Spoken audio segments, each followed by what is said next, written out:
दोस्तों, आप सड़क पर चल रहे हैं, बगल में महिंद्रा थार गुजर जाती है। आप पलट कर ऐसे देखते हैं मानो वो कह रही हो, कौन है जिसने मुड़कर थार को नहीं देखा।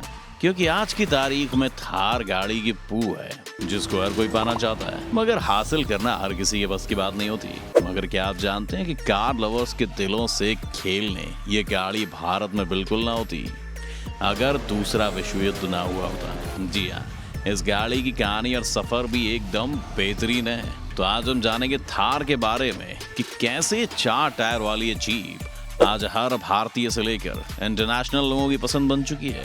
तो शुरू करते हैं थार के 70 साल के अनोखे सफर से।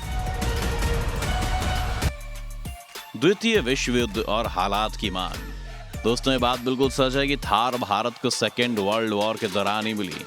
ये बात है उस समय की जब पूरी दुनिया के देश एक दूसरे का नामो निशान मिटाने पर तुले हुए थे।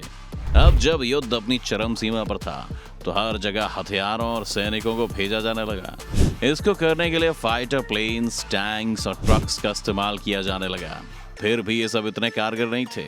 साथ ही इन सब में आने जाने में बहुत ही खर्चा आ जाता था।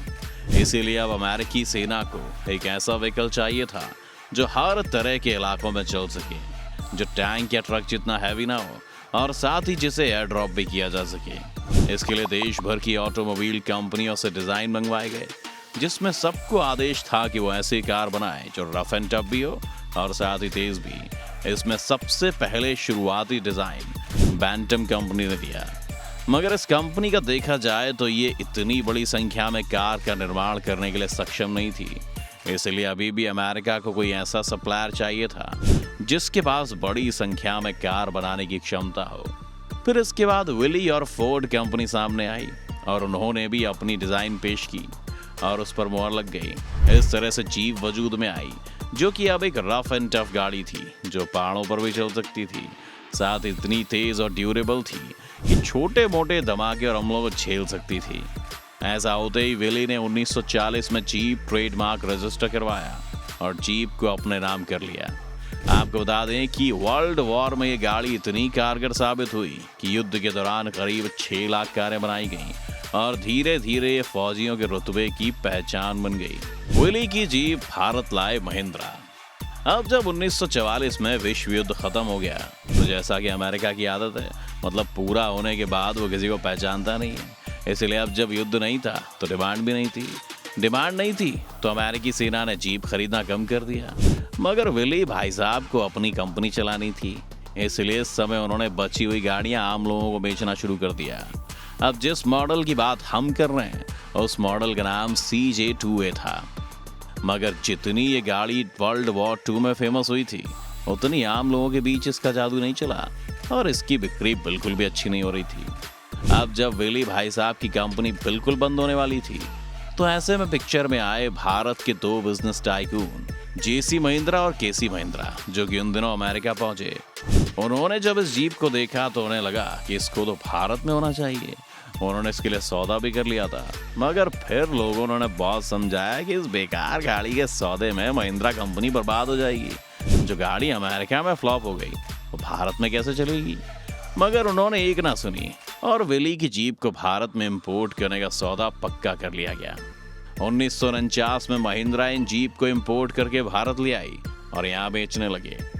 यहाँ आते ही सबसे पहले उन्होंने इसको उस कीमत पर लॉन्च किया जिस पर आम कार्स भी नहीं मिला करती थी, यानी कि ये गाड़ी दूसरी गाड़ियों के मुकाबले सस्ती हुआ करती थी। मगर जीप भले ही सस्ती थी लेकिन ये अभी भी भारत के आम लोगों की पहुंच से बहुत दूर थी, जो कि महिंद्रा का सपना था। महिंद्रा ने खुद बनानी शुरू की जीप। अब जब विली की जीप भारत में भी नकार दी गई और आम लोगों तक नहीं पहुंच पाई, तब भी महिंद्रा जी ने हार नहीं मानी और 1960 के शुरुआती दिनों में महिंद्रा ने विली के साथ एक और कॉन्ट्रैक्ट किया और CJ3A को भारत में बनाने का लाइसेंस हासिल कर लिया। इससे भारत में इसकी कीमत और कम हो गई और इस बार यह आइडिया काम कर गया, क्योंकि उस दौर में भारत के 25% कार मार्केट पर इस गाड़ी का कब्जा हो गया। बदलाव left to right, petrol to diesel. मगर क्या आप जानते हैं कि जीप जो भारत आई थी इसमें लेफ्ट व्हील हैंडलिंग होती थी। दोस्तों, क्योंकि ये गाड़ी अमेरिका के हिसाब से बनाई गई थी, इसीलिए 1968 तक इनकी ड्राइविंग लेफ्ट हैंड होती थी, जिससे भारतीयों को बहुत दिक्कत भी आती थी। अब एक गाड़ी सिर्फ लेफ्ट हैंड ड्राइविंग और बाकी राइट हैंड वाली, इसीलिए इसको तब कुछ शौकिया लोग ही खरीदते थे। मगर फिर 1969 में महिंद्रा ने इसे राइट हैंड ड्राइव कार बनाया। शुरुआती दिनों में इसमें सिर्फ पेट्रोल इंजन होता था। 1970 के दशक में महिंद्रा ने इसको सिर्फ पेट्रोल तक सीमित नहीं रखा, बल्कि इसको डीजल इंजन बनाने पर फोकस किया। और इस तरह महिंद्रा CJ3B में B275 डीजल इंजन लगाया गया। महिंद्रा ने करीब 40 साल तक CJ3B जीप के अलग अलग वर्जन का प्रोडक्शन किया और इसके सारे वर्जन्स ने मार्केट में हर बार धूम मचा दी। अब जीप का नाम महिंद्रा से नहीं, बल्कि महिंद्रा का नाम जीप से होने लगा। 21वीं सदी और बढ़ता क्रेज। मगर 40 साल तक की सफलता के बाद दौर बदल गया और 21वीं सदी आ गई। 21वीं सदी के शुरुआती सालों में बोलेरो, स्कॉर्पियो की वजह से जीप की पॉपुलैरिटी पर गहरा असर पड़ा। लोगों का रुख बड़ी, मजबूत और लग्जरी देने वाली गाड़ियों पर हो गया और वहीं जीप में उस समय एसी भी नहीं आता था, जिसकी वजह से इसकी पॉपुलैरिटी कहीं खोती जा रही थी। इंडियन आर्मी, जो आज़ादी के बाद से महिंद्रा जीप की लॉयल कस्टमर थी, वो भी अब जिप्सी की तरह शिफ्ट हो रहा था।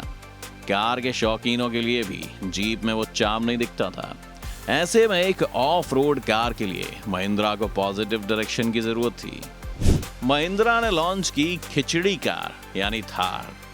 अब जैसा कि हम सब जानते हैं कि महिंद्रा कभी हार नहीं मानते, इसीलिए उन्होंने अक्टूबर 2010 में महिंद्रा थार भी लॉन्च कर दी, जिसको एक खिचड़ी कार भी कहा जाता था। और ऐसा इसलिए था क्योंकि ये स्कॉर्पियो, मेजर और CJ5 से इंस्पायर्ड एक मिली जुली गाड़ी थी, इसलिए इसको खिचड़ी कार का नाम दिया गया। इसके लुक एंड फील ने ऑफ रोड ड्राइव के शौकीनों को अपनी तरफ आकर्षित किया।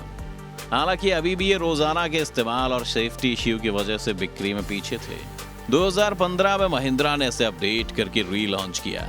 इससे थार ज्यादा आकर्षक बन गई और फिर हल्का हल्का लोगों में क्रेज आने लगा। मगर तभी स्टोरी में एक और ट्विस्ट आया। अब कार्स को लेकर सरकार ने नए नियम लागू कर दिए थे, जिसमें महिंद्रा थार फिट नहीं बैठती थी। अब फिर से इसकी बिक्री गिरने लगी और अब थार कंपनी के पास अंतिम 700 गाड़ियां बची थी जिन्हें उन्हें बेचना था। इसलिए 2019 में अंतिम बची 700 कार बेचने के लिए कंपनी ने थार 700 एडिशन निकाला।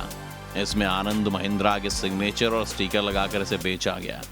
अक्टूबर 2020 में महिंद्रा ने एक बार फिर थार का नया वर्जन लॉन्च किया और अभी इतना पॉपुलर हो गया है कि लोग इसे हाथों हाथ ले रहे हैं।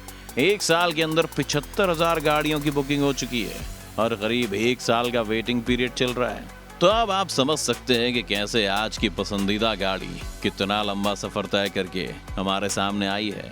तो आपको कैसी लगी थार की ये कहानी, हमें कमेंट करके जरूर बताएं। इसी के साथ हम चलते हैं, मिलेंगे आपसे अगली वीडियो में।